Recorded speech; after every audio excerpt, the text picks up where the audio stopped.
Pense com a sua própria cabeça, não com a cabeça dos outros. E com esta frase começa mais um Neurotônico. Hoje vamos falar sobre política, um assunto que eu gosto bastante e vocês também. Hoje com meu amigo aqui, Juan Carlos, seja muito bem-vindo, do Ranking dos Políticos.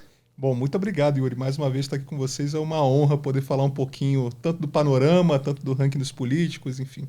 Estamos aqui para abordar todos os assuntos inerentes à política brasileira. E o Juan, que já veio aqui no podcast Tudo em Mente, ele é cientista político e um dos idealizadores do Ranking dos Políticos, não é isso, Juan? Exatamente. Mestre em gestão pública e diretor-geral do Ranking dos Políticos. Vamos lá. Juan, vamos trocar uma ideia sobre o cenário político atual brasileiro, né, que anda bastante conturbado, digamos assim, quando não esteve, né? Mas, enfim, me fala um pouco acerca da reforma tributária, tá?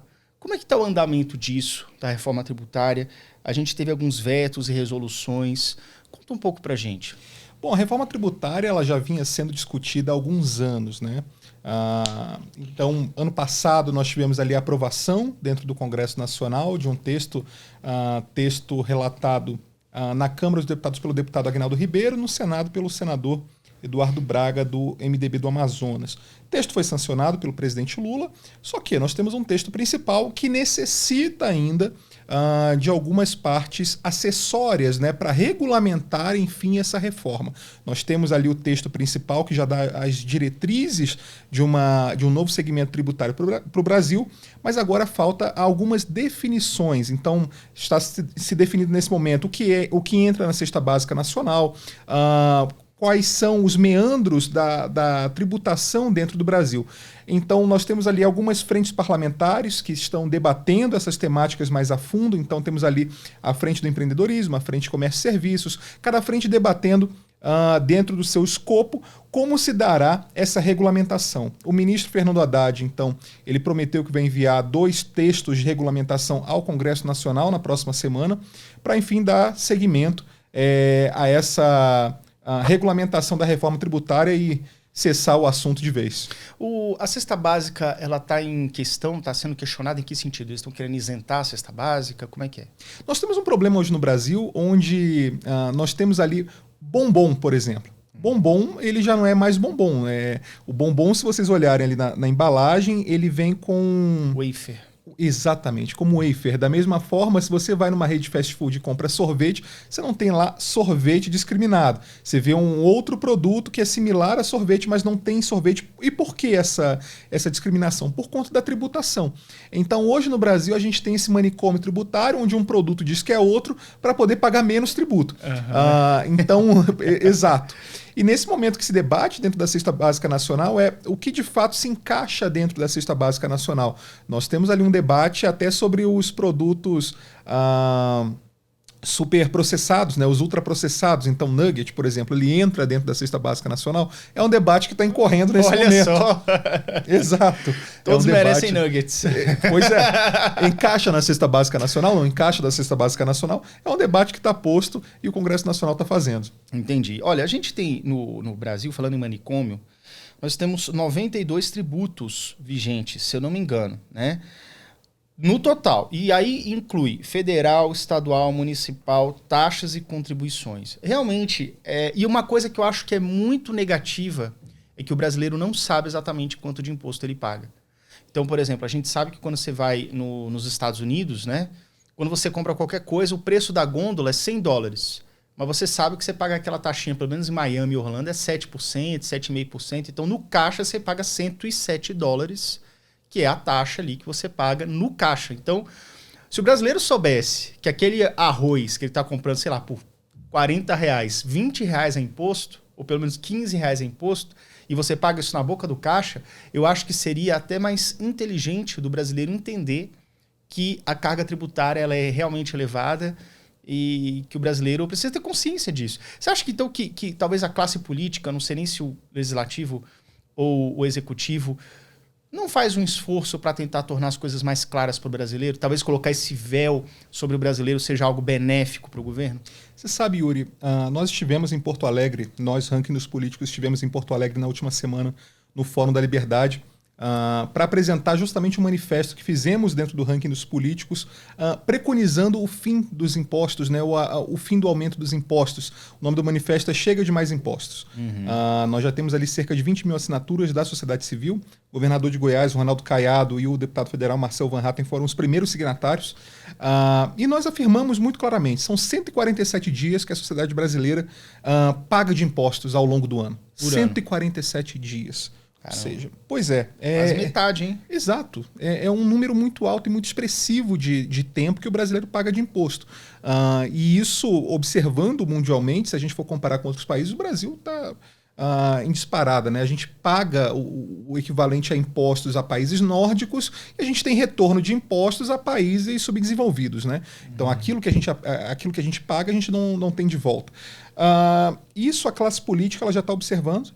A gente vê que não se pode mais gastar mais daquilo que arrecada, então o governo já está ciente de que não pode obter mais ganhos através do aumento de imposto. Por isso que o governo hoje ele está buscando déficit zero, né? O ministro Fernando Haddad ele tem seguido essa meta para atingir as metas dentro do arcabouço fiscal de obter o déficit zero. Ou seja, você não gasta mais do que aquilo que arrecada, como se fosse dentro de casa. Tem sua casa, você não pode gastar mais daquilo que você ganha. Ponto. Assim que o governo está preconizando fazer. Só que isso é muito difícil, né? Então, como fazer isso sem aumentar imposto? Então, o governo tem que fazer reformas, o governo tem que cortar na carne, diminuir o seu tamanho. E aí é o grande desafio para o governo que temos, um governo que preconiza naturalmente um aumento de Estado, mais concursos públicos. Então essa dicotomia é o que está posto no debate público hoje. Você acredita que, por exemplo, as pessoas não percebem o quanto de imposto que ela paga e como isso encarece a vida? A pessoa ela paga imposto na hora de receber o seu salário assalariado. Paga imposto na hora de receber o salário, paga imposto na hora de comprar as coisas. Paga imposto em tudo. Aí tem a volta do DPVAT também, tudo. Às vezes as pessoas não percebem que muitas vezes o brasileiro, de modo geral, tem uma vida considerada miserável muito por conta da alta carga tributária. As pessoas têm uma vida... Olha o ciclo maluco que existe. A pessoa tem uma vida miserável. Por exemplo, uma pessoa que trabalha no trabalho braçal, que não ganha muito. Então, ela trabalha, paga as contas ali, os boletins, de vez em quando compra alguma coisinha. Entendeu? É essa a vida dela. Aí ela pensa o quê? Então eu acho que de repente o governo poderia ajudar mais.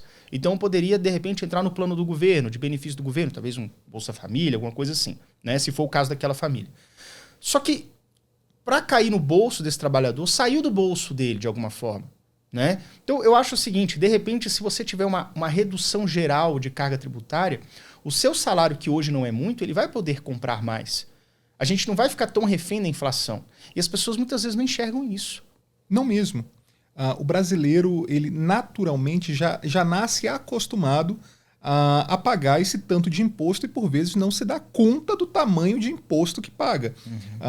Você veja, se nós, enquanto associação sem fins lucrativos, se a gente recebe uma doação, a gente tem que pagar imposto, ITCMD. Então até para doação a gente tem que pagar imposto. Dentro de casa, absolutamente tudo se paga imposto. E o brasileiro não se dá conta por vezes. 147 é um número muito expressivo de dias que a gente tem que pagar imposto. E o impostômetro cada vez aumentando mais. E o governo retomando. Você citou o DPVAT, foi aprovado o retorno do DPVAT essa semana na Câmara dos Deputados. Então, até quando nós vamos aguentar esse aumento de carga tributária, essa forma escorchante do Estado nos absorver? Então, é necessário que a classe política ela se atente a isso.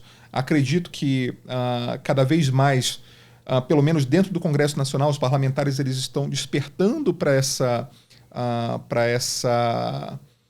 situação de diminuição da carga ou de cortar na carne, de fazer reformas, né? A reforma administrativa, por exemplo, ela vem cada vez mais sendo debatida. Como seria a reforma administrativa, para quem não conhece isso? A reforma administrativa seria basicamente diminuir a máquina pública. Ou então, vejamos, nós temos hoje um Estado muito grande, nós temos um Estado paquidérmico, nós temos uma quantidade expressiva de funcionários públicos que muitas vezes alguns órgãos nem comportam. Tem órgãos que funcionários têm que trabalhar de manhã e outros à tarde, em turnos diferentes, porque não comporta o tanto de gente que tem. Por outro lado, nós temos órgãos que têm funcionários de menos. de uma forma geral, é um manicômio de gestão pública, né? A reforma administrativa ela viria justamente para trazer a meritocracia dentro do serviço público, então os funcionários públicos seriam avaliados dentro de uma métrica muito específica e também já preconizando o fim da estabilidade, né? O fim da estabilidade, mas a partir de um certo tempo. Se o funcionário cumprir os pré-requisitos, ok, ele cumpre, ganha a sua estabilidade. Se ele não cumprir, ele está fora. Então não é aquilo do passou, entrou, fica lá ad eternum, né? E aí aquela acomodação e o Estado cada vez maior. Então seria uma forma do Estado brasileiro ele cortar na carne e diminuir e, além de tudo, melhorar a sua gestão. Hoje é fato, o governo brasileiro ele é muito grande. A gente precisa fazer alguma forma de diminuição. A reforma administrativa viria justamente para contribuir com essa situação. Voltando a falar da reforma tributária, como é que seria, de modo geral, como é que tá, porque a gente sabe que vai passando por modificações. Hoje essa proposta ela inclui a implementação de novos impostos ou a eliminação de impostos existentes? Ou seja, é uma concentração de impostos ou realmente cortar ali um número geral de impostos, deixar só alguns? Como é que está isso?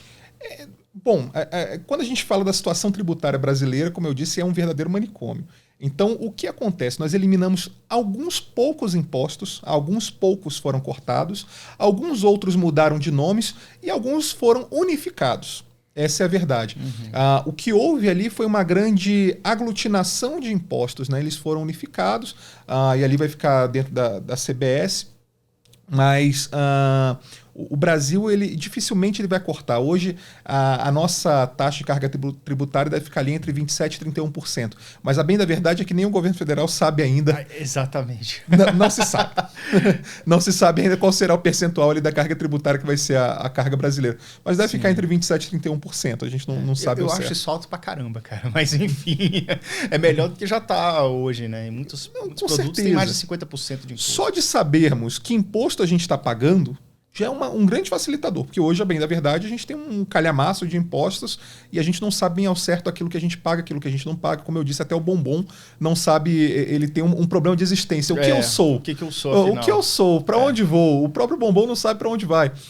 Então, o brasileiro vai nessa mesma toada. Só de sabermos aquilo que a gente está pagando já é um grande facilitador, além de trazer segurança jurídica para o Brasil. Se a gente traz segurança jurídica para o Brasil, os grandes empresários sabem aquilo que eles estão pagando, você tem um atrativo do empresariado mundial para o Brasil. Você mostra que o Brasil é um país seguro juridicamente para se investir. Então também tem ali um potencial de investimento dentro do país.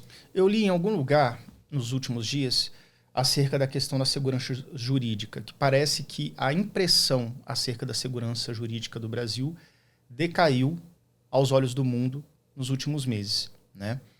Na época da gravação desse vídeo, nós estamos em abril de 2024. Aqui você acredita que se dá esse fato, esse fenômeno? Vamos fazer uma viagem no tempo, voltar um pouquinho no tempo. Vamos voltar ali para os idos de 2015. 2015, o Brasil tinha acabado de receber a Copa do Mundo e preconizava já receber as Olimpíadas, né? Mas ao mesmo tempo nós tínhamos aqui um verdadeiro caos. Um caos de segurança jurídica. A todo momento nós tínhamos ali a redução da conta de energia elétrica na marreta, que isso depois causou um aumento gigante. Enfim, o Brasil vivia um caos de segurança jurídica. E o que aconteceu? Nós afastamos e afugentamos investimentos externos e o Brasil decaiu economicamente, o que culminou até no impeachment da ex-presidente Dilma Rousseff. Quando o presidente Michel Temer assume o governo, nós tivemos ali a reforma trabalhista, já preconizamos a reforma da Previdência, já se discutia a reforma tributária, a reforma da Previdência foi aprovada no governo Bolsonaro, mas veja, tivemos o teto de gastos, então o Brasil ele já deu algum teor reformista para garantir uma segurança jurídica para atração também de investidores e dizer que o Brasil é um país seguro para se investir. O que acontece nesse momento? Essas reformas, teto de gastos, esteve em risco. Foi votado ali a questão do arcabouço fiscal, que nem a gente não sabe bem ao certo como vai funcionar ou se tem funcionado. O governo tem falado em déficit zero, o que não tem ocorrido na prática. Nós fizemos a capitalização da Eletrobras, né? Então a Eletrobras ela sai da mão do Estado e vai para iniciativa privada. Mas aí entra o novo governo que já fala, não, agora nós queremos tomar de volta a Eletrobras. Isso tudo vai afugentando investidores e vai mostrando que o Brasil ele é um país instável. Se o Brasil é um país instável, isso mostra que não é um país seguro para se investir. Naturalmente, a gente afugenta economistas e investidores que querem aportar dinheiro aqui e capital. E quando a gente diz aportar dinheiro e capital, é geração de empregos, são novos postos de trabalho sendo gerados. Então, economicamente, isso é muito ruim para o país. Esse ar reformista, pelo contrário, para se desfazer as reformas que tivemos, é muito perigoso para a saúde fiscal do Brasil. Entendi. Falando em liberdade e segurança jurídica, recentemente você esteve no Fórum da Liberdade, que foi em Curitiba, certo? Porto Alegre. Foi em Porto Alegre. Isso, foi em Porto Alegre. Como que foi e qual o objetivo desse fórum? Conta um pouco assim do panorama que vocês tiveram lá. O Fórum da Liberdade ele já estava na sua 37ª edição, organizado pelo Instituto de Estudos Empresariais, lá do Rio Grande do Sul. É um ambiente maravilhoso, onde a gente debate ideias, acima de tudo, sempre com o ideal da liberdade. Esse ano foi recorde de público, teve mais de 6 mil pessoas lá dentro. Nós tivemos ali grandes palestrantes, o ex-presidente Michel Temer esteve lá, ministro Marco Aurélio Mello do STF, governador de Goiás, Ronaldo Caiado, governador do Rio Grande do Sul, Eduardo Leite, economistas, Zena Latif, Marcos Lisboa, Gustavo Franco, Mansueto Almeida. Nós do ranking dos políticos estávamos lá justamente para falar de impostos também. Nesse ano se debateu muito a questão da liberdade de expressão. O jornalista Fernando Schiller, que tem sido um grande ativista nessa questão do potencial da liberdade de expressão, foi premiado com o Prêmio Libertas desse ano e fez um discurso maravilhoso falando sobre a situação da liberdade de expressão e da censura dentro do Brasil. O ativista Michael Schellenberger, responsável também pelo Twitter Files, estava lá uma semana antes de tudo acontecer, né? Inclusive esse recente embate entre o Elon Musk e o ministro Alexandre de Moraes. Tudo isso floresceu lá dentro do Fórum da Liberdade. É um ambiente muito gostoso, acima de tudo, para se debater entre pares assuntos da liberdade. Por vezes a gente pode não concordar com tudo, mas assim se faz o debate democrático. A gente não precisa concordar com tudo, mas é necessário o debate, acima de tudo. E a partir do momento, a gente tira algumas conclusões. Se a partir do momento eu tenho que pensar aquilo que eu falo, inclusive diante de ti nesse momento, será que não estamos diante de uma censura velada? Com certeza. Pois é. Então, isso tudo foi posto à prova e debatemos por lá. Sabe, falando em liberdade, eu vi algumas pessoas comentando e tomando conclusões que eu vou trazer aqui, que é o seguinte: a liberdade de expressão, porque eu acho que, assim, todo ditador, todo tirano, ele não diz que é tirano. Ele fala que ele protege o povo de malvados externos para que o povo seja liberto. Ou seja, eu estou fazendo isso para o seu bem. Entendeu? Ele não fala, então, galera, eu sou um ditador, beleza? Ó, tatua na testa, ditador. Não é assim que funciona. Então, é muito fácil você virar e vender uma ideia de que a sua censura, a sua exclusão, o seu cercear direitos do outro de poder se expressar é em nome de uma causa maior, de uma benevolência, de algo assim social. Por outro lado, algumas pessoas falam, não, mas é porque tem muito discurso de ódio. Cara, o que é discurso de ódio? Se eu falar assim, eu odeio o governo Bolsonaro, eu odeio o governo Lula, isso literalmente é um discurso de ódio. E eu não posso falar isso? Eu não posso dizer que eu odeio alguma coisa? Mesma coisa, o pessoal fala assim que você questionar a urna eletrônica seria algo que ataca a democracia. Meu Deus do céu, a gente está lidando sim com um sistema eleitoral que ele aparentemente não é auditável. Aquilo ali é um voto de fé. E eu não estou dizendo que é ruim, não estou dizendo que é errado, não estou dizendo que tem maracutá, é nada disso. Mas eu estou dizendo assim, de maneira perfeitamente auditável. Tem como você saber? Não tem. Então, essa insegurança faz com que as pessoas possam desconfiar do sistema, por exemplo. E aí isso é ataque à democracia, não faz o menor sentido. Então, uma coisa que eu ouvi também foi o seguinte: quando você respeita a liberdade de expressão, significa que você permita que pessoas que você odeia falem coisas que você odeia. Porque o que você odeia, falando coisas que você odeia, o outro pode pensar o mesmo de você. E os dois podem debater. Então, não se defende liberdade com censura, com botar um esparadrapo na boca da pessoa que eu odeio. Eu acho que o ideal disso é fazer o quê? Com que tenha mais e mais debate. Então, se tem alguém que discorda do que a gente está conversando aqui, por exemplo, você tem aí o espaço aqui embaixo da discussão dos comentários para você colocar o comentário que você quiser. E ninguém vai bloquear o seu comentário, por mais ofensivo e ridículo que eu acredito que ele seja. E claro, qualquer tipo de ofensa pode ser questionado judicialmente. Aí você tem injúria, calúnia, mas você não pode cercear a pessoa, né? Enfim, o que você pensa disso, Juan? Bom, a nossa própria Constituição é a carta magna do país e está lá na letra da lei. A liberdade de expressão está lá, garantida. Mas, voltando um pouco também na história, né? Criou-se um inquérito dentro do STF, agora são 2 inquéritos, sobre onde se diz que autoridades do país, e por isso está no âmbito do STF, estariam contribuindo para que se disseminasse fake news ou existisse uma fábrica de mentiras dentro do país. Bom, esse inquérito já rola há anos. As autoridades que estão dentro desse inquérito nunca foram mostradas a público. E todo mundo que, por vezes, fala contra determinada autoridade ou apregoa contra críticas ao próprio governo ou autoridades brasileiras, acaba sendo arrolado dentro desse mesmo inquérito. Esse inquérito hoje tem de tudo. Nós temos desde conversas privadas num grupo de WhatsApp, né, que não foram palavras que foram proferidas dentro de um grupo privado, numa rede de amigos, onde não houve ameaça ao Estado brasileiro, houve só uma conversa. Gente, conversa é conversa. Conversa é conversa. Você tá numa mesa de bar, você fala qualquer tipo de bobagem que você quiser. É a liberdade até de falar bobagem, entendeu? Exato. Senão, o que é isso? É cerceamento do pensamento. Lógico. Ou do ideal de pensamento, né?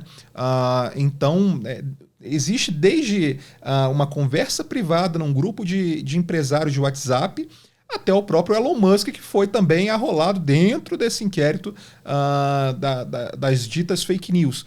Então, assim, nós temos ali de tudo. É um verdadeiro carnaval e a gente não sabe para onde está indo esse inquérito, né? Todo mundo que julgam como críticos a um poder da República acabam sendo incluídos dentro desse inquérito. Exato.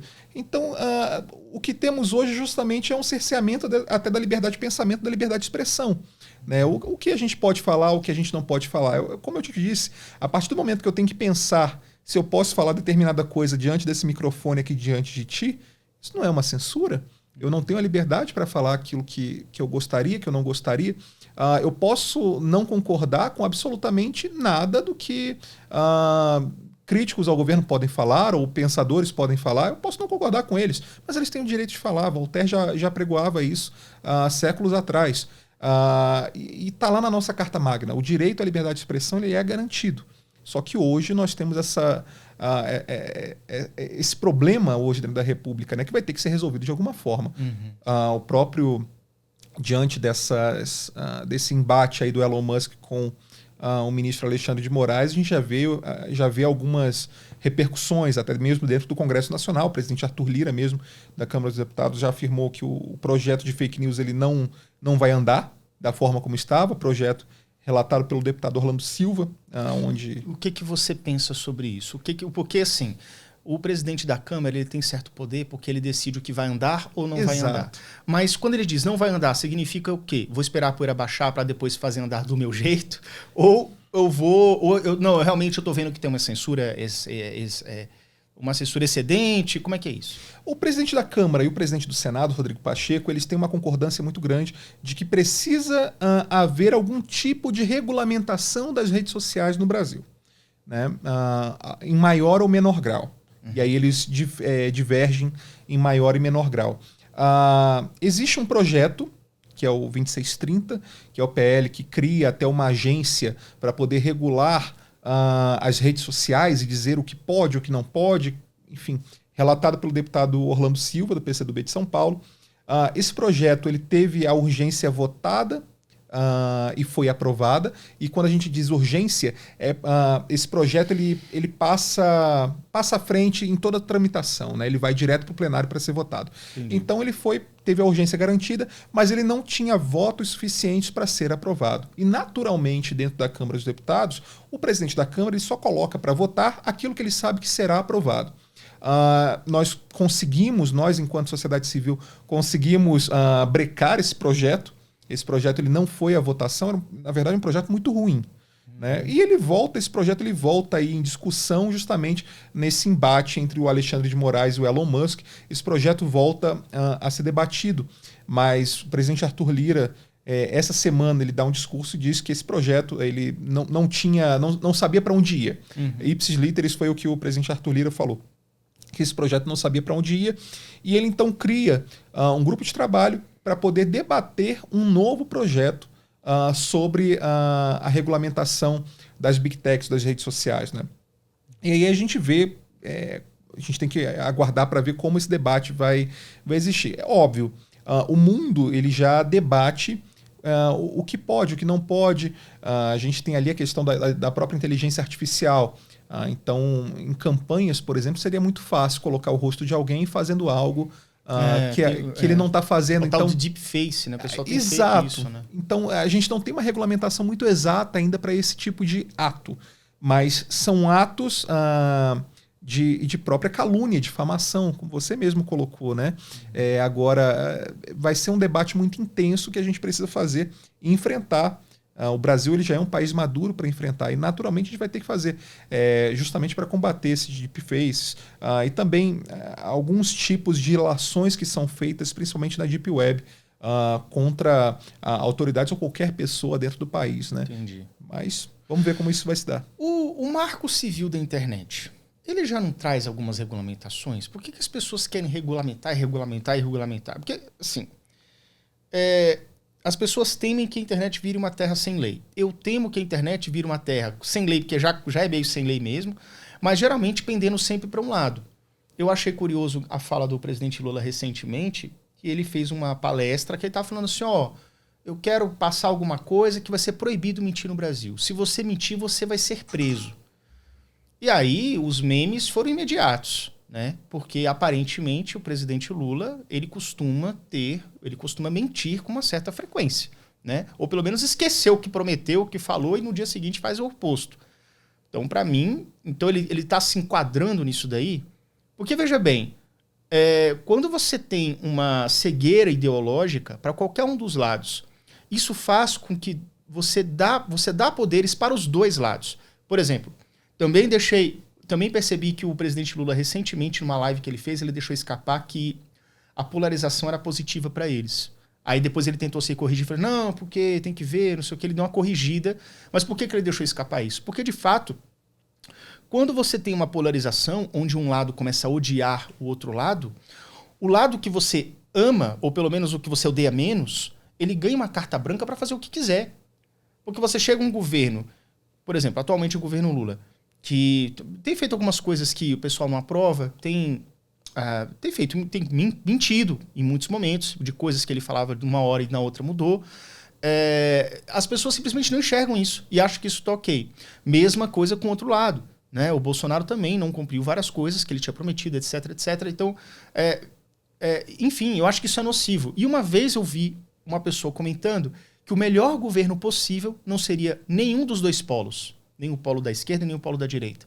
Mas seria alguém que os dois polos não gostasse. Porque aí sim, esse presidente ia ser cobrado para ser presidente. O que você pensa sobre isso? Bom, aí a gente tem muitos assuntos, né? Sobre o Marco Civil da Internet, corretamente, já existe uma regulamentação no Brasil sobre a internet. O que não se tem é porque nós temos hoje uma lei antiquada, né? O Brasil, naturalmente, a gente andou tecnologicamente, né? Então, o que precisaria seria uma adequação. Por exemplo, a deepface ela não está incluída dentro do Marco Civil da Internet. Então, seria algo para se atualizar dentro da lei, né?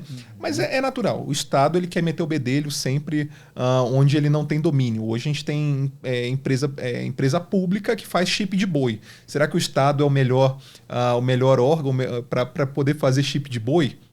Então, assim, o Estado gosta de se meter onde não deve.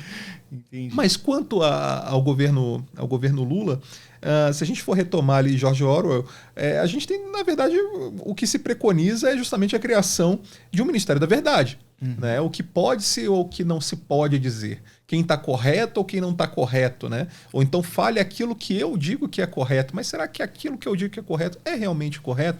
É um dilema que a gente vai ter que enfrentar. E enquanto sociedade brasileira, a liberdade tem um custo muito caro. Né? O próprio PT, quando sobe ao palanque das diretas já, defendia a liberdade de expressão. Cadê essa mesma defesa da liberdade de expressão nos tempos atuais? Né? Então, assim, o discurso parece que mudou um pouco. Ao mesmo tempo, sobre a questão de uma terceira via, né? Hoje no Brasil seria muito complicado. Se a gente for olhar o pêndulo mundial, a polarização hoje, nessa toada de década de 20, né, do novo século, o pêndulo mundial ele tende para essa polarização, para onde nós olharmos no panorama mundial. A gente tem lá os Estados Unidos, nós temos um Trump e um Biden, na verdade um Trump e Partido Democrata. Né? O Biden não seria assim...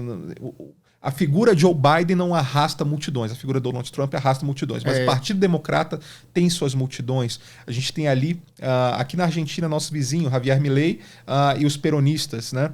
Nós temos na França, Macron versus Le Pen. Então, o mundo está muito polarizado. Essa década ela tem sido marcada pela polarização. E muito dificilmente o Brasil vai conseguir se livrar desses espectros de polarização. E isso ainda deve ir pelo menos para as próximas 2 eleições. A gente ainda vai ver esses 2 polos se enfrentando de forma mais enraizada. Né? E aí a gente vê como vai se dar o segmento qual caminho a humanidade vai tomar. Mas nesse momento o mundo está extremamente polarizado.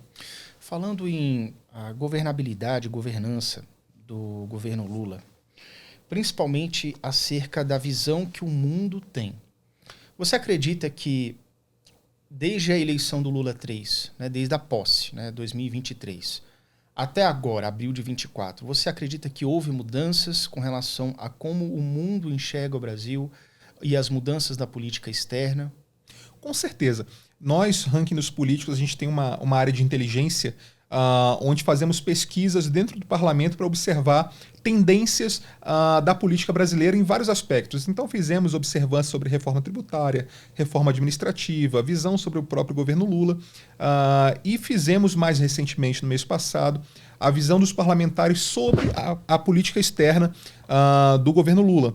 E quando a gente observa os resultados, a gente vê que é uma catástrofe a política externa do governo Lula. A bem da verdade, o presidente Lula tem perseguido o seu prêmio Nobel, que talvez seja o Nobel da Paz, que talvez seja o seu grande troféu de vida, né? Aquilo para concluir a sua carreira, e para isso foi falar ou se meter em conflitos que não eram da alçada. A gente precisa lembrar, o Brasil tem muitos problemas domésticos, acima de tudo. O Brasil vive enormes problemas domésticos. Então, ao invés de buscar resolver os problemas domésticos, foi querer se meter onde não deve, ainda se meter de uma forma errada. Então, o governo Lula vai até a Rússia para meter o bedelho ali no conflito Rússia e Ucrânia. O parlamento viu isso com extremos maus olhos. Mais recentemente, o governo, o presidente Lula, num país africano, na sua rodada de viagens à África, ele fala o que fala sobre Israel, né, e a defesa do Hamas, né, e da Palestina. Isso, mais de 70% do parlamento viu isso com extremos maus olhos. Né? Isso é até um número perigoso, porque 70% do parlamento se faz impeachment de presidente.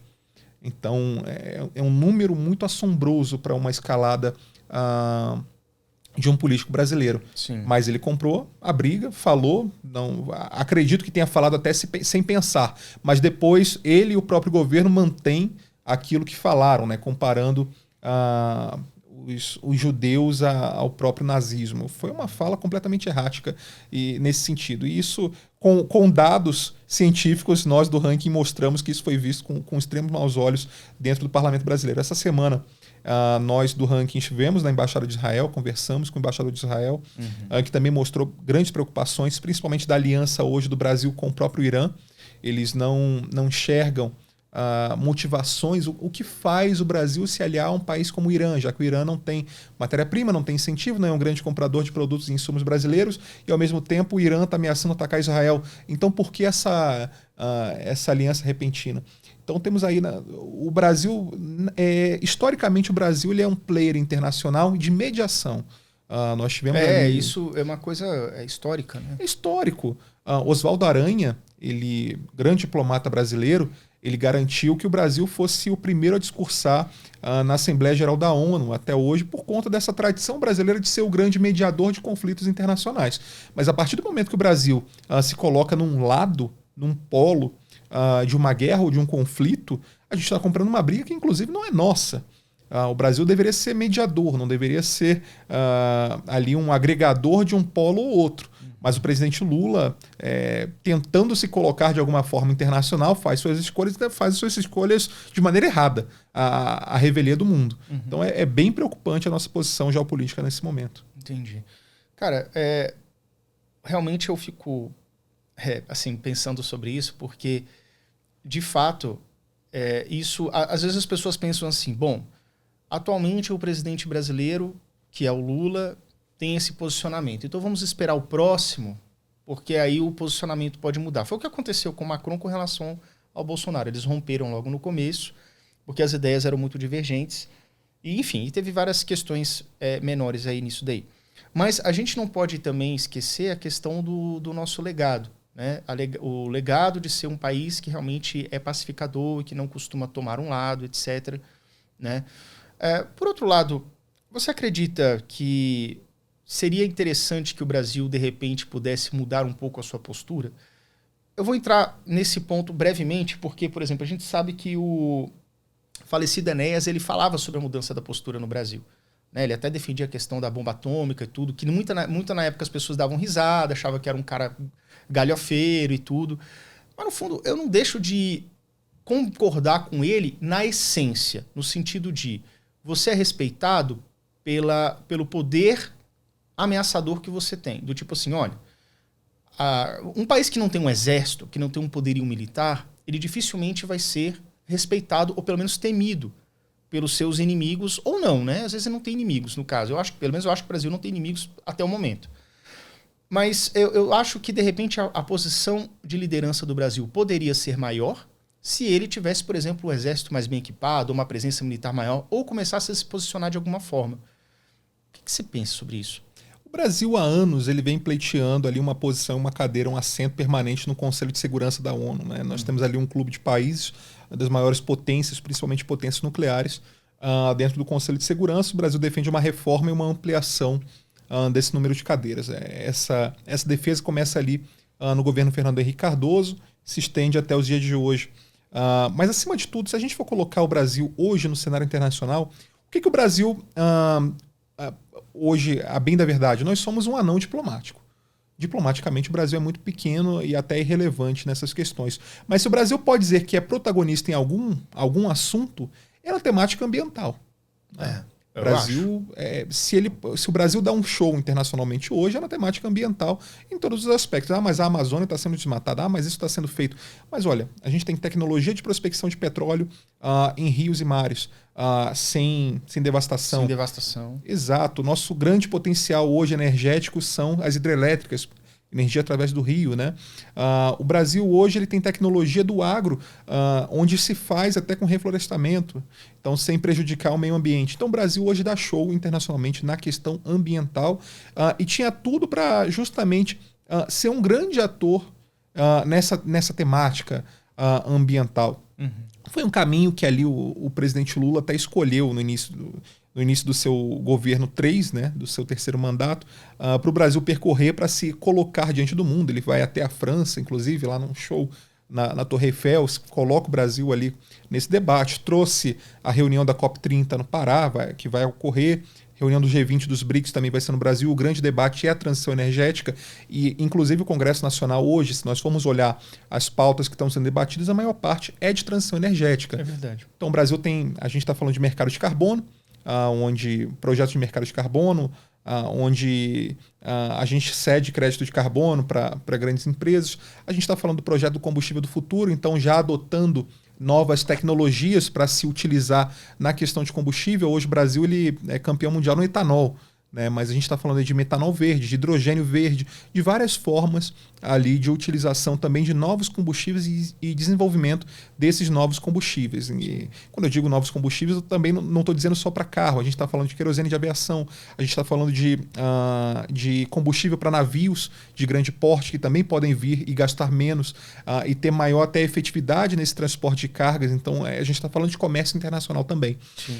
Então o Brasil, nesse momento, daria um show nessa questão ambiental e se colocaria para o mundo como um grande player dentro do debate ambiental. Se a gente tem algo de bom para mostrar para o mundo, seria nessa seara.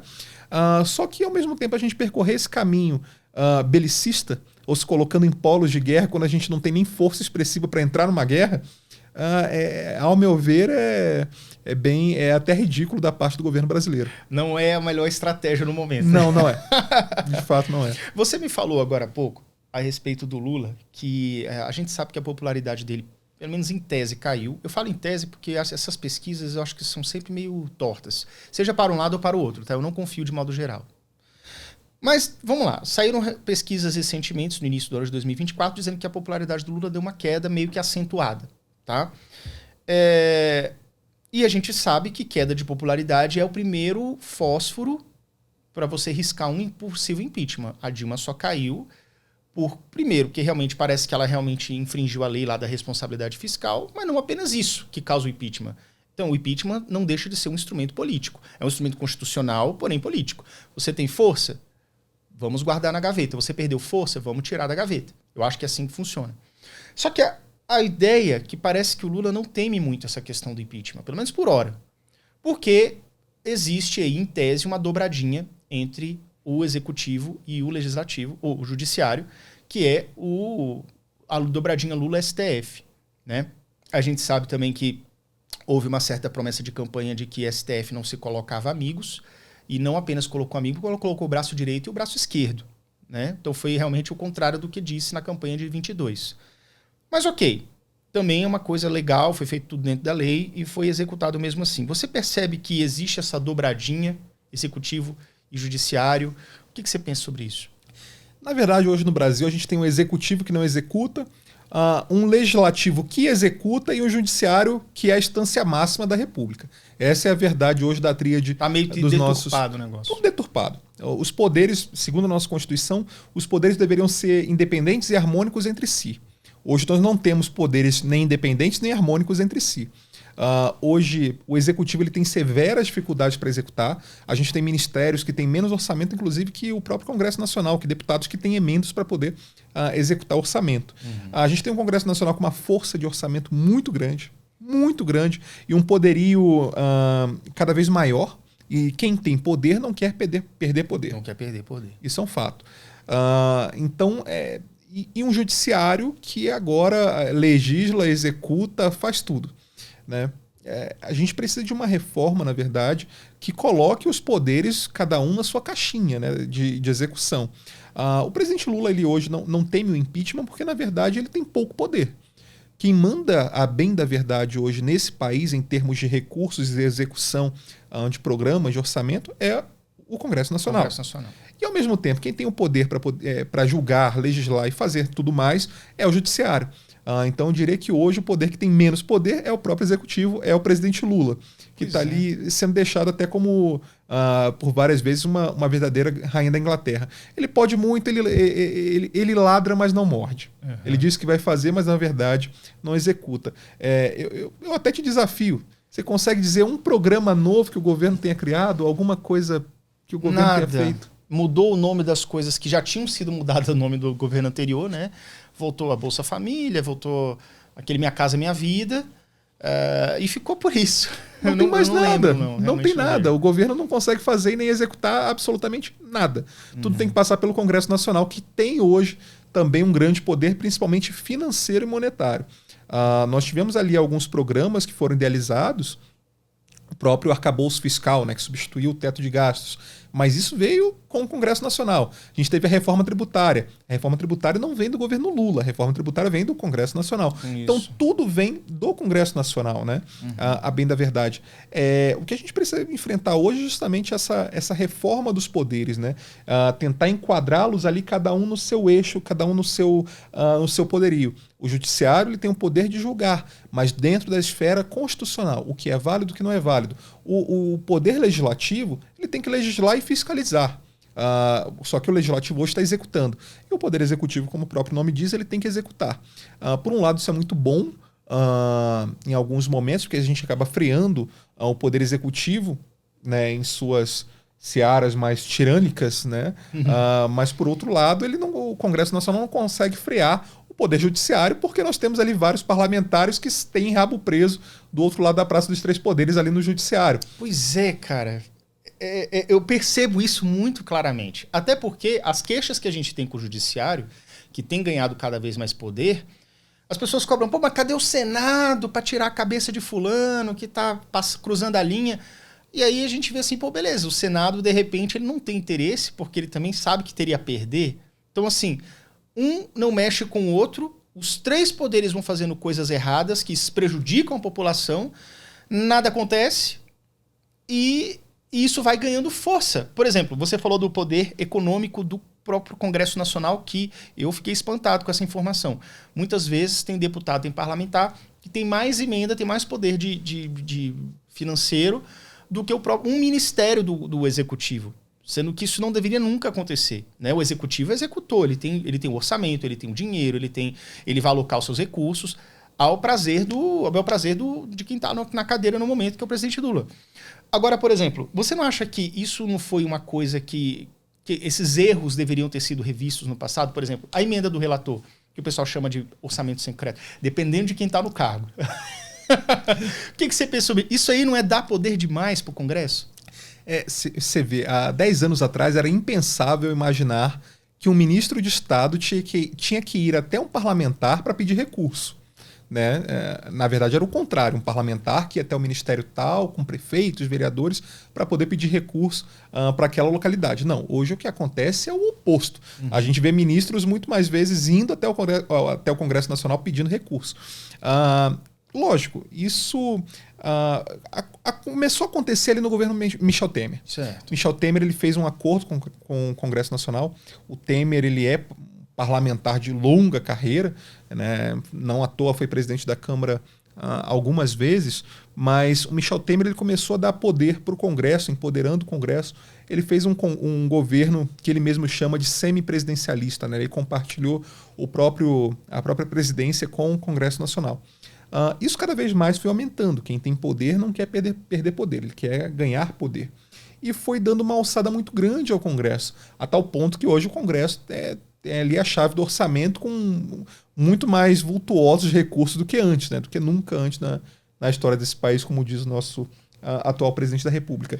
Então essa dicotomia da emenda de relator do orçamento secreto tem ali as duas faces da mesma moeda. Ela é positiva porque ela não deixa uma concentração de poder muito grande no poder executivo, mas ao mesmo tempo os líderes ganham muito poder. Então partidos maiores ganham uma fatia do orçamento inimaginável. Inclusive o próprio PL, partido de oposição, tem uma fatia grande de orçamento ali para poder mandar para as suas bases, né? Sim. Então a gente tem uma dicotomia que a gente também tem um debate grande para se fazer ali à frente para chegar ali na melhor maneira de executar, como fazer essa mediação de recursos, nem tanto lá, nem tanto cá. Sim, entendi. Vamos falar um pouco do ranking dos políticos? Com certeza. O ranking dos políticos já está com quantos anos já? A gente está no 12º ano. São 12 anos já de existência, 12 anos de caminhada. Por incrível que pareça, a gente sempre associa ranking dos políticos às manifestações de 2013. Mas já existia antes. O ranking, ele surge... A história é bem interessante. O ranking, ele surge em 2011. 2011. Com os nossos dois fundadores, Alexandre Ostroviec e Renato Feder, eles estavam prestes a inaugurar uma das fábricas deles. E essa fábrica teve boa parte do seu maquinário roubado. Eles procuram as polícias locais que dizem não ter recursos para poder investigar onde foi, quem roubou, para onde foi, todo esse maquinário. Então a fábrica ela demorou algum tempo para poder ser inaugurada. E foi a partir dali que eles viram, bom, tem algo de errado com o nosso país, né? E resolveram sair do sofá e ir para ação. Então começaram a estudar e ver, o que a gente pode fazer para mudar esse país? Qual é o poder mais importante do país? Na época, o brasileiro dava mais importância à eleição presidencial do que à eleição do Congresso Nacional. Sim. E eles enxergaram no Congresso Nacional, desde já, você vê 12 anos antes, o grande poder dessa república com a chave do cofre, aquele que realmente pode direcionar as políticas públicas do país. E resolveram colocar os parlamentares como numa sala de aula, né? Elencando pontuação para eles, mas observando sempre métricas muito objetivas. Como o parlamentar ele gasta seu recurso, o ranking não é contra o gasto público, até porque o parlamentar tem que dar a transparência do seu mandato, o parlamentar gasta passagem para vir para Brasília, mas a gente coloca como o parlamentar gasta, se o parlamentar está faltando as sessões, se o parlamentar ele tem problemas na justiça e como o parlamentar vota as pautas dentro do Congresso Nacional. Então nascia assim o ranking dos políticos. E esse ranking é constituído por essas métricas, ou seja, não é, por exemplo, a gente sabe que qualquer pessoa e qualquer instituição, ela sempre tem algum viés político, tá? O que não é errado. O que eu julgo errado é quando esse viés político ele atropela o que é justo. Atropela o que é justo. Por exemplo, vocês, do ranking do político, têm um viés mais à direita, embora tenham também parlamentares que possuam, da esquerda, que possuam uma nota boa, né? Assim como também da direita e tudo mais. Então, são métricas objetivas, mensuráveis, que você pode dizer, ranquear ali qual parlamentar está tendo um bom ou não papel no seu mandato. Veja só, nós temos ali como um dos valores a defesa do Estado Democrático de Direito e a eficiência do Estado. Uhum. Quando a gente diz a eficiência do Estado, tudo aquilo que pode melhorar a vida do cidadão lá na ponta, em termos de política pública, o ranking vai atuar. Então, é justo que o Estado brasileiro tenha uma empresa estatal para colocar chip de boi? Esse dinheiro dessa estatal não seria melhor alocado em outra área do governo, em outra área do Estado? Então, dessa forma, a gente vai colocando ali, alocando políticas públicas. Então, naturalmente, essa visão de mundo, ela se enquadra mais a um grupamento político do que a outro, né? Da mesma forma, quando a gente fala de fim da corrupção ou diminuição da corrupção, nós temos partidos que têm parlamentares muito mais arrolados em critérios e condenados na esfera judicial do que outros. Então a gente acaba se colocando em um polo em defesa do fim da corrupção do que de outro polo. Uhum. Tem polos políticos que defendem a gastança desenfreada do Estado. Veja só, o ranking ele é um grande think tank onde a gente observa a filigrana da vida dos parlamentares. A gente consegue saber, por exemplo, que tem babá de filho de parlamentar que tem passaporte diplomático. Isso a gente consegue pegar. Olha, isso é importante. Pois né? Porque isso aí é um indício de farra com dinheiro público. Total. A gente consegue saber que tem parlamentar que, ao invés de usar o carro oficial, que já está lá comprado pelo Congresso Nacional, o parlamentar está alugando uma BMW para poder fazer uso. Isso é gasto para o erário, isso é gasto público. Uhum. Então a gente consegue, com essa lupa, observar todo o parlamento brasileiro. Então, logicamente, o ranking ele acaba entrando numa esfera do que a outra. Mas, óbvio, a gente não tem preconceito, a gente dialoga com todos os partidos políticos. Quando o ranking nasce, ele se colocou numa esfera política até mais identitária, ideológica, mas naturalmente isso, com o passar dos anos, o parlamento foi dando mais respeitabilidade também para o ranking. Uhum. Não à toa, vencemos ano passado a medalha do mérito legislativo entregue pela deputada Maria do Rosário, do PT do Rio Grande do Sul. Então, tivemos uma parlamentar do PT, a senadora Tereza Leitão, no nosso top 20 do ranking dos políticos melhores parlamentares. Não são casos isolados, acontece, porque os parlamentares gastam bem seu recurso, votam bem, têm uma política boa anticorrupção. Isso tudo entra dentro das nossas métricas de avaliação. Eu acho que é interessante isso, porque cada vez mais, a cada eleição, pelo menos eu percebo. E lógico, as coisas são um pouco lentas, porque é a cada 4 anos, aí como vocês têm 13 anos de existência, vocês pegaram 3 eleições. Exato. Né? Enfim, o que eu penso é o seguinte, houve assim, existe pelo menos eu percebo as pessoas colocando o ranking dos políticos como um bom termômetro a cada 4 anos, né, para você saber ali quem você vai votar, ou então ter uma ideia de que o político que você votou, o deputado que você votou na eleição passada está desempenhando ou não um bom papel. Isso pode ajudar na definição do critério do eleitor, né? E lógico, quando você tem um ranking como esse, é interessante que eu comece a perceber que os próprios deputados, eles começam a querer levar a sério o ranking, né? Já teve deputado que estava com a nota baixa, procurou vocês para melhorar? Como é que é isso? Já muitas vezes. O ranking ele nasce como um portal. Era só um site com essas métricas objetivas. E com o passar do tempo, foi se tornando muito mais do que um site. Se tornou uma instituição até de grande porte, onde a gente separa dois lados, né? Nós temos o lado de educação cívica, são quase 5 milhões de seguidores nas redes sociais, e temos o lado de relações governamentais, que está ali diariamente lidando com os parlamentares no dia a dia, né? Já teve vários parlamentares que nos ligaram perante uma votação para perguntar como é que eu posso votar aqui, me oriente, como eu voto nessa pauta, como eu voto naquela pauta. Líderes de partido que nos procuraram até essa semana. E vocês são abertos a isso? Totalmente. Vocês conseguem orientar, por exemplo, que às vezes o partido deixa o voto livre, mas o deputado às vezes está perdido assim, poxa, o que minha base gostaria que eu representasse? E aí vocês podem ajudar nisso? Esse é o nosso papel. Nós temos alguns produtos também voltados justamente para essa orientação. A gente tem um boletim parlamentar que a gente envia para os 594 gabinetes, orientando o voto. Né? A gente orienta o voto deles, mas não é só orientar sim, não, quanto ponto. Não, a gente também tem uma orientação técnica, então a gente também faz uma avaliação, uma análise de impacto legislativo, quanto que aquela proposição ela vai alterar na vida do cidadão lá na ponta. E entregamos isso para os parlamentares. A gente ajuda eles na hora de decidir o voto ali dentro do plenário. Né?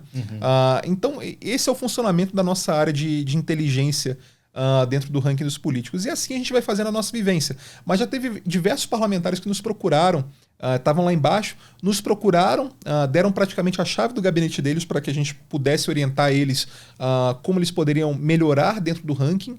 E esses parlamentares, com o passar dos anos, chegaram ali ao top 100, saíram do top 500, foram para o top 100, top 50 do ranking, subiram bastante. Então, a gente já tem uma permeabilidade dentro do Congresso muito grande. E isso é um trabalho até de respeitabilidade que a gente vem adquirindo aí com o passar dos anos e dialogando sem preconceito identitário. A gente dialoga com todos os parlamentares. Veja só, o ranking, a gente tem lá os membros do PSOL, por exemplo, ali nas piores posições. Não são as últimas posições, mas estão bem colocados. Né? O PSOL é um partido que defende aumento de Estado, aumento de imposto, tem essas preocupações. Mas, ao mesmo tempo, o PSOL é um partido muito anticorrupção. Então, nas pautas anticorrupção, a gente acaba se colocando até, cerrando fileira junto com o PSOL. A gente vocaliza essas pautas com eles. Da mesma forma, o PT, em algumas proposições de bem de Estado, até porque eles estão no governo nesse momento, a gente acaba estando ali do mesmo lado, como foi o caso do Marco das Garantias. O Marco das Garantias ele veio na esteira ali para melhorar e facilitar o crédito, o acesso ao crédito dentro do Brasil. Foi um projeto que já vinha desde o governo Bolsonaro, o governo Lula encampou, e a gente, naturalmente, já era uma proposição que a gente avaliava como positiva para o país. Então estivemos do mesmo lado. A gente não tem esse preconceito, se eles estão daquele lado, a gente está naturalmente contra. Não. Se é bom para o país, a gente vai estar favorável. Eu acho que a bússola tem que ser sempre essa. É bom para o país? Juan, me fala uma coisa. Vamos supor que nós estamos em 26 e eu estou em dúvida de qual deputado federal eu vou votar. Como eu posso utilizar o ranking dos políticos para me ajudar? Naturalmente, o ranking desde as eleições de 14, ele já tem sido uma ferramenta muito importante na decisão do voto. Isso a gente percebe tanto pela quantidade de acessos que tem ao site. Nas eleições de 22 foram 40 milhões de acessos ali no último mês da eleição, em outubro de 22. Né? E da mesma forma a gente já observa que existe uma correlação entre a reeleição e os melhores do ranking dos políticos. Em 2018, dos nossos 100 melhores, 72 se reelegem, então uma taxa de reeleição de 72%. Nas eleições de 2022, dos nossos 100 melhores, 74 se reelegem. Nossa. Então a gente sai de 72% e vai para 74%. Já existe uma correlação nesses dados. Em 2026 vai ser a mesma coisa. Todo eleitor vai poder conferir dentro do site do ranking dos políticos, já pode conferir desde já. Como o parlamentar se portou no ano de 2023, como ele se portou no ano de 2024, no ano de 2025, no ano de 2026 e na legislatura inteira.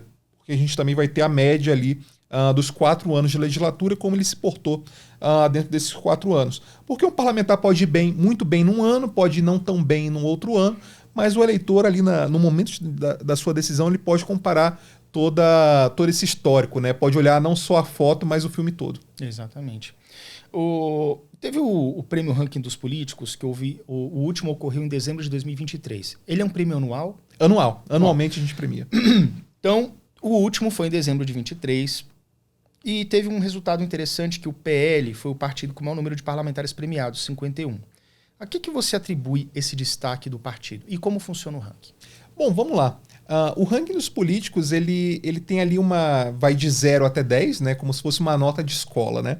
E para o parlamentar ser premiado, nós colocamos ali a nota 7 como o grande divisor para uma premiação ou não premiação, né? Então, a partir da nota 7, o parlamentar ele pode entrar ali na premiação. Exatamente. Entendi. O que compõe essa nota? São critérios objetivos, a gente não tira da cabeça os critérios. São critérios objetivos tirados de fontes oficiais. Então, de tribunais regionais eleitorais, do próprio STF, inquéritos, a parte de gastos do portal da transparência da Câmara e do Senado. O ranking faz esse trabalho de destrinchar para a sociedade brasileira como o parlamentar está se portando diante dessas esferas públicas, né? Uhum. E a partir disso a gente tem a nota ali colocada para o parlamentar. Tivemos ali a nota de corte, nota 7, para o parlamentar ser premiado ou não, e naquele momento, em dezembro de 2023, 116 parlamentares tiveram uma nota acima de 7. Então tivemos ali 116 parlamentares premiados. É natural que o PL tenha sido o partido mais premiado, uma vez que o PL também é o partido que tem a maior quantidade de parlamentares, né? Então, naturalmente, isso já configura. Mas, ao mesmo tempo, nós não tivemos, o PL ele não teve nem o melhor senador e nem o melhor deputado federal. O melhor senador foi o senador Efraim Filho, do União Brasil da Paraíba. Ele teve 3 projetos aprovados em plenário ano passado. Isso é uma quantidade muito alta, muito expressiva. Um dos projetos muito interessante, que foi a nota fiscal unificada brasileira. A gente está aqui conversando em Brasília. E aqui a gente sempre, quando a gente vai no mercado, pergunta CPF na nota, que é aquela questão do retorno do tributo para ti. E isso foi uma unificação, um projeto dele, de unificar isso para todos os estados brasileiros. Um projeto muito legal, muito bacana. Levar essa política pública que é bem legal e funciona em Brasília para o restante do Brasil. Então, naturalmente, ele foi o nosso melhor senador. Enquanto o melhor deputada federal foi a deputada Adriana Ventura, do Novo de São Paulo, deputada extremamente combativa na questão anticorrupção. Também teve projeto aprovado em plenário e que tem um gasto muito, muito pequeno e tem uma atuação muito forte. Uma atuação forte. Né? Muito forte dentro do parlamento brasileiro. Então isso é levado em consideração. Mas quanto ao PL, a gente tem ali grandes quadros. É impossível deixar de falar dos quadros do PL.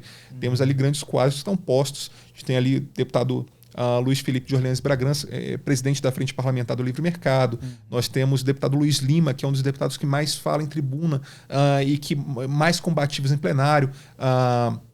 Cabo Gilberto, da mesma forma ali da Paraíba, também tem uma atuação muito interessante. Não dá para deixar de falar do deputado Nicolas Ferreira, obviamente, agora presidente da Comissão de Educação, extremamente combativo.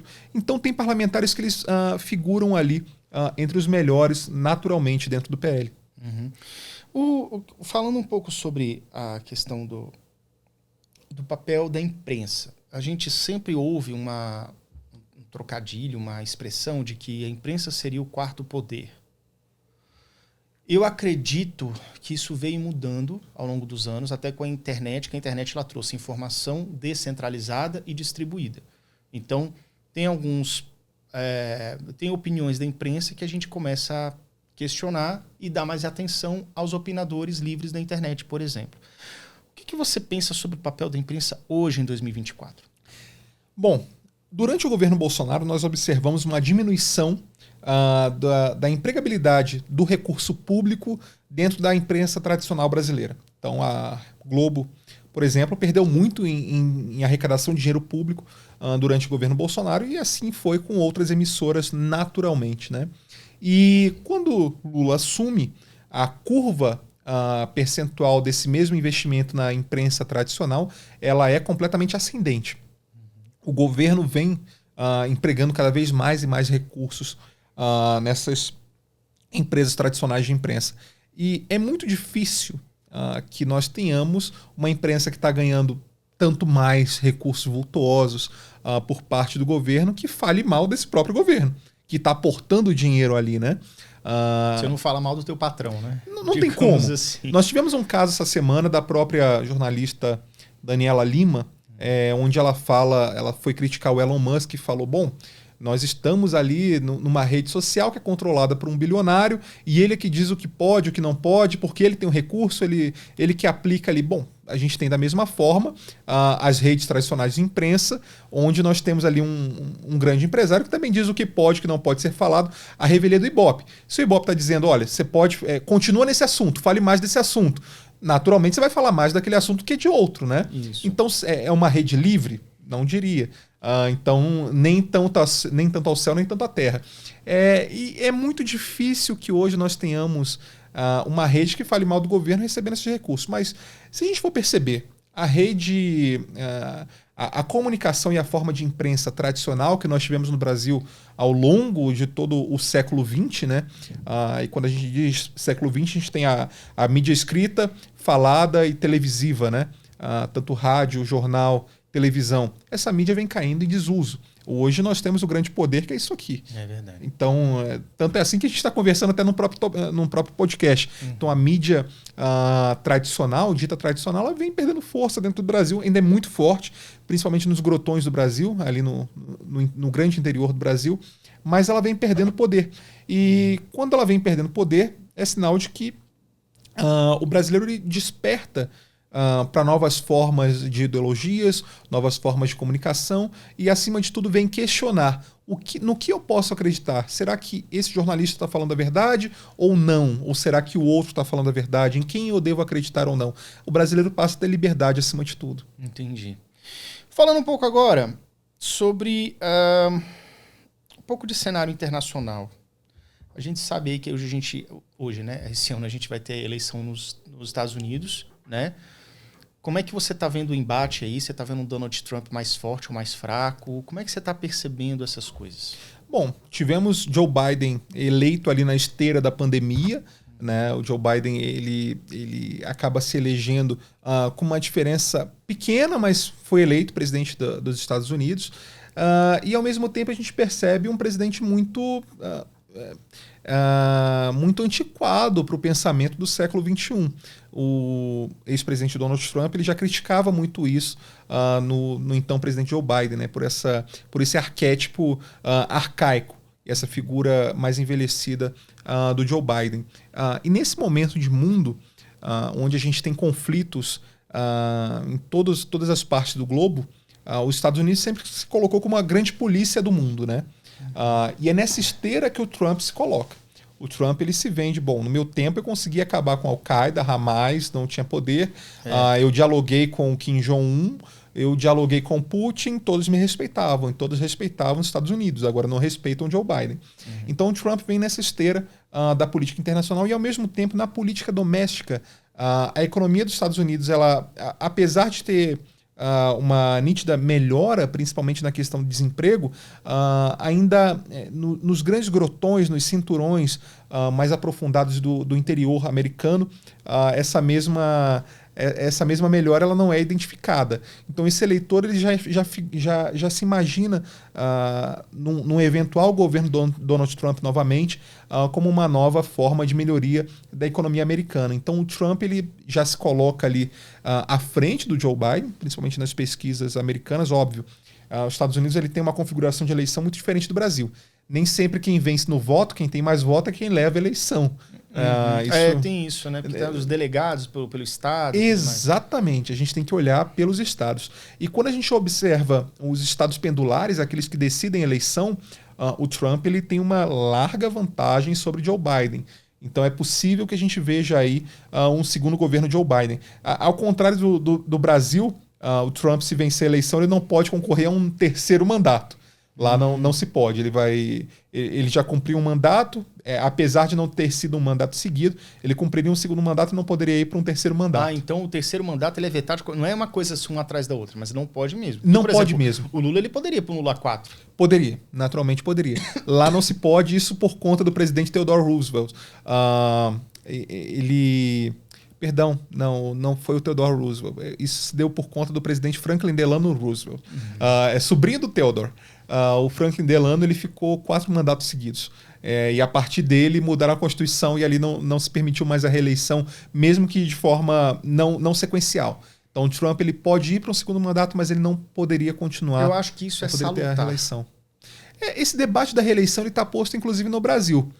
O que o pessoal tem falado sobre isso? O presidente Rodrigo Pacheco, do Senado Federal, ele tem colocado em debate dentro do Senado, criou um grupo de trabalho para realmente debater ali a questão da reeleição. Colocou o senador Marcelo Castro, do MDB do Piauí, para ser o relator dessa questão, mas o que está posto no debate é o fim da reeleição para mandatos majoritários, ou seja, presidente da República, governador, prefeituras, colocar esse mandato de no máximo 5 anos para esses representantes e também, da mesma forma, no Congresso Nacional não permitir a reeleição.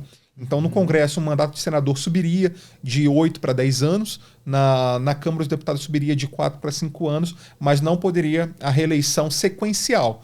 Poderia a reeleição não sequencial. Para a presidência da República, a mesma coisa, não sequencial. Então, não sequencial. Sobe o tempo, mas não sequencial. Não poderia. Então, haveria ali uma escala entre mandatários, mas não poderia ter uma reeleição sequencial. Isso é até interessante, mas isso não cria um receio de uma nova política café com leite? Exato. É por isso que o debate está posto e é bom debater. A gente ainda não tem um modelo ideal, né? Mas a ideia é não regredir no tempo. Mas, já visto, a reeleição ela criou um incentivo negativo para o mandatário, né? Quando o presidente da República ele entra no mandato, ele já entra pensando na reeleição. E aí ele pensa em tudo, por exemplo. E na época da reeleição, muda-se regras, gasta-se excessivamente. Exato. E isso fica uma bola. A gente percebeu isso muito nitidamente no FHC 1 e 2.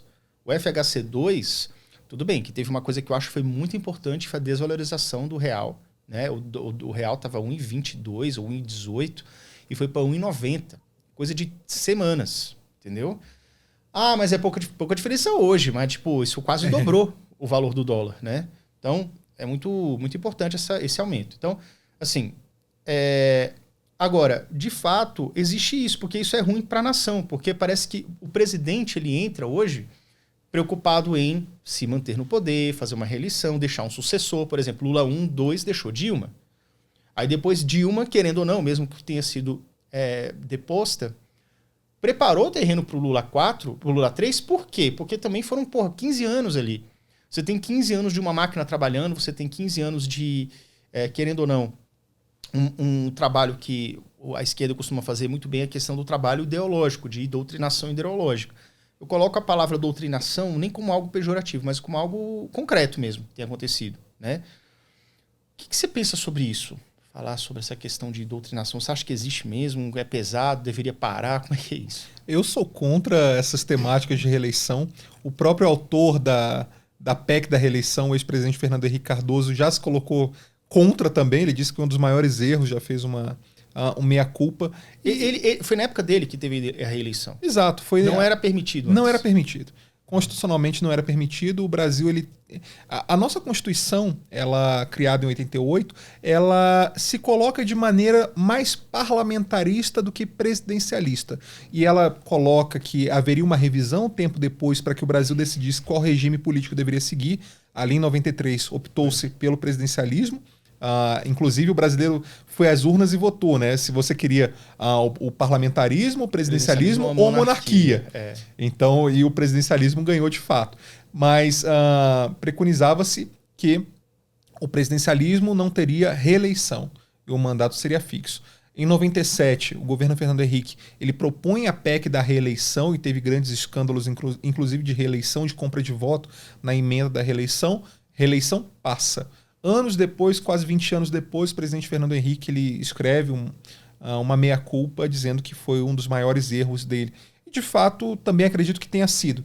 O presidente da República, uma vez que ele entra no poder, ele pode até fazer um sucessor. É natural que um líder, seja dentro da sua empresa, numa instituição, onde quer que seja, ele forme novos líderes, né? Ou ele busque que haja novos líderes. Agora, isso também pode gerar um incentivo negativo. Em 96, é preciso lembrar, nós tivemos eleição para prefeito de São Paulo. E naquele momento, Paulo Maluf ele não podia concorrer à reeleição e ele coloca Celso Pitta para disputar como seu ungido, né, para a prefeitura de São Paulo, e foi um desastre. Aquilo foi um desastre. Então também cria um incentivo perverso, né, dos ungidos. Mas hoje o que temos é um governante que entra no poder já pensando em ficar ad eterno. É quase uma tirania ali da presidência da República. Então a reeleição, o sistema de reeleição do modo operandi brasileiro hoje, ele acaba criando esse incentivo perverso. Entendi. Com relação a essa questão da doutrinação ideológica, você acredita que isso realmente exista? E você acredita que isso seja positivo ou negativo? E como isso poderia mudar no cenário? Eu estou lendo um livro, até muito interessante, eu recomendo, se chama Submissão, onde é um livro sobre uma distopia. Nas eleições de 2022 da França, um candidato mais à direita, ele foi eleito premier francês, né, presidente da França, mas ele acaba, para poder governar, ele tem que compor com algum partido. E ele busca no Partido Islâmico o partido para se aliar e poder fazer o governo. E o Partido Islâmico pede no governo apenas uma pasta dentro do governo da máquina francesa, que é a pasta da educação. E a partir da educação eles começam a disseminar justamente a cultura islâmica, a doutrina islâmica, e assim, menos direitos para as mulheres, a educação de você cultivar e procriar cada vez mais, e de repente, anos depois, você tem uma França cada vez mais islâmica. É natural que sim, a questão da doutrinação ela existe sim, e de todas as maneiras. Aqui no Brasil, nós tivemos um governador de estado que foi a público recentemente dizendo que era contra o fim, que era contra a reprovação, que a reprovação seria um incentivo perverso à educação. Bom, se você não tem uma reprovação onde tudo é aprovado, o que você não pode reprovar, né? Você está criando uma geração de medíocres. Medíocres e pessoas que não vão se esforçar porque ele já sabe que é uma questão de tempo para você se livrar da escola. É só você cumprir ali os anos letivos e deu. Exato, é um incentivo à mediocridade. A reprovação, o dizer não ou dizer você não conseguiu, esse sistema de incentivo você acaba desestimulando. Então é vergonhoso um governador de estado que foi secretário de educação na própria pasta ir a público e dizer o que ele falou. E naturalmente esse tipo de discurso ele acaba também uma forma de ideologização da própria educação. Você está criando um incentivo perverso. Para o estudante medíocre, é natural que ele diga, eu gostei dele, porque ele está dizendo que eu não preciso estudar. Então, beleza, que maravilha. Estou num país de medíocres. E ao mesmo tempo, disseminou-se no Brasil uma política muito, muito grande, principalmente nos governos Lula, da diplomização da sociedade brasileira. Hoje nós temos uma sociedade que o Brasil ele é um dos maiores produtores de artigos acadêmicos do mundo. A gente produz muito artigo acadêmico. Mas esses artigos acadêmicos não são utilizados para nada, não são referenciados mundialmente, porque a gente tem artigo acadêmico sobre absolutamente tudo, mas são artigos inócuos. E são artigos superficiais, digamos assim. Totalmente superficiais. Totalmente superficiais. A gente tem artigo sobre desde a futebolização, sobre excremento, sobre coisas assim medíocres. O Brasil, apesar de ter uma grande produção acadêmica mundialmente, nós temos uma baixa qualidade de referencial teórico. Então isso já revela que será que a gente está indo no caminho certo? Eu diria que não. O Brasil está caminhando para não. E, ao mesmo tempo, nós temos ali cada vez mais um incentivo por parte do Estado, justamente por um caminho mais ideológico de um lado do que de outro, né? Você ensina de uma forma o que aconteceu a história, mas você não mostra a história por completo. A história você tem que mostrar as duas faces da mesma moeda, para que o estudante também tome a consciência por si daquilo que aconteceu. Mas é importante que se mostre os dois lados, né? A Brasil Paralelo, por exemplo, lançou um documentário nesse mês, se eu não me engano, mês passado, sobre o comunismo. Mas a Brasil Paralelo ela fez esse documentário observando e ouvindo a opinião de teóricos internacionais dos dois lados da moeda sobre o comunismo e sobre Marx. Isso é interessante. Isso é bom você colocar em perspectiva.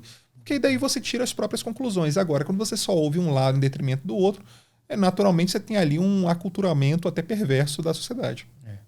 Inclusive você não dando espaço para esse tipo de debate. Por exemplo, eu lembro que a gente sabe que as universidades federais, pelo menos, elas estão bastante loteadas com o pensamento da esquerda, progressista e marxista. Eu já vi há um tempo atrás vídeo teve uma sala de aula que um aluno, um professor, resolveu passar um filme com base na obra do Olavo de Carvalho, que acho que é o Jardim das Aflições, uma coisa assim, se eu não estou enganado. E aí, na hora que estava começando o filme, passado por uma pequena turma de alunos, simplesmente a sala foi invadida por outros alunos que são militantes da causa oposta, né, do progressismo, marxismo e tudo mais, e aí tiraram da tomada, quiseram calar, teve gritaria, quebra-quebra, não sei o quê, por conta disso. Então, eu acho que isso é extremamente nocivo, porque eu acho que o jovem, às vezes, ele não tem essa ideia de que o pensamento plural ele é salutar até para ele. Porque muitas vezes o jovem pode estar sendo, assim como todo jovem, o jovem que é um ser inexperiente e imaturo, ele pode estar sendo manipulado de alguma forma, seja para um lado e para o outro. E quando você dá as duas perspectivas, ele vai poder decidir, beleza, eu conheço a esquerda, conheço a direita, e beleza, agora eu já sei o que eu mais me identifico. Se ele só conhece um lado e ele participa de um grupo que rechaça o outro lado, ele está simplesmente cobrindo os próprios olhos. Exato. Você percebe a partir do momento que um lado se coloca como democrata. A palavra democracia ela preconiza justamente o debate entre dois lados, muitas vezes opostos. Mas há uma profusão de ideias ali colocadas, né? E na democracia vence aquele que tem mais votos, né? Só que, como você se coloca de uma forma democrática e de liberdade de pensamento, onde só o seu pensamento prevalece? Isso é um fundamentalismo burro, na minha visão. Inócuo. Você vê, você é um fascista, você é um racista, você é um... Você taxa a outra pessoa que você não gosta. Por completo. Por completo, você acaba... coloca um rótulo ali naquela pessoa, mas... tá, beleza. Mas será que eu também não sou isso? Será que eu não estou sendo totalitário, eu não estou sendo excludente, eu não estou sendo preconceituoso? Exato.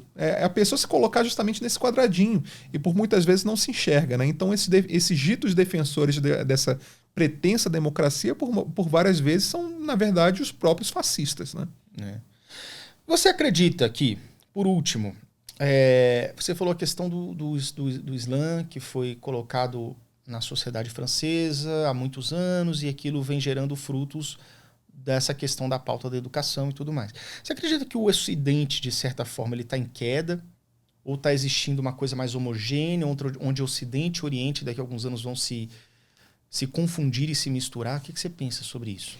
A gente tem um processo que existiu ali, principalmente na metade dos anos 80 para frente, da dita globalização, né? E o mundo cada vez mais integrado, a internet também facilitou isso.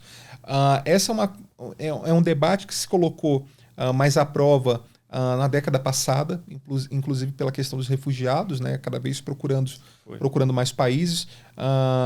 Não que isso tenha caído, mas não é um debate que está colocado porque a gente tem conflitos hoje até maiores do que a própria questão dos refugiados hoje dentro do mundo, né, geopolítico.